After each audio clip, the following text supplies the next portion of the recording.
Netrang મામલતદારે royalty વગર રેતી વહન કરતી 4 જેટલી ટ્રકો ઝડપી પાડતા રોયલ્ટી ચોરી કરતા ભૂમાફિયાઓમાં ફફડાટ ફેલાઈ જવા પામ્યો છે। નેત્રંગ પંથકમાં છેલ્લા કેટલાક વખતથી બેફામપણે વહીવટી તંત્ર કી એસી કે તેસી વાળી નીતિ તેમજ રાજકીય આકાઓના આશીર્વાદથી બેફામપણે રોયલ્ટીની ચોરી કરી ખનિજ વહન થઈ રહ્યું છે, જેમાં પણ સફેદ રેતીનો કારોબાર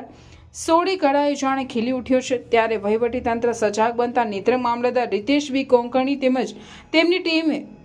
ચેકિંગ હાથ ધરવામાં આવતા 4 જેટલી ટ્રકો રેતીની રોયલ્ટી ભર્યા વગરની ઝડપી પાડી છે। એક GJ 06 AT 2069 માલિક કિરણભાઈ કનૈયાભાઈ વસાવા, બીજી GJ 19 U 4110 માલિક નર્મદાબેન જિગ્નેશભાઈ ચૌધરી, ત્રીજી GJ 16 AU 5609 માલિક કૌશિકભાઈ સુંદરભાઈ રજવાડી, ચોથી GJ 09 Z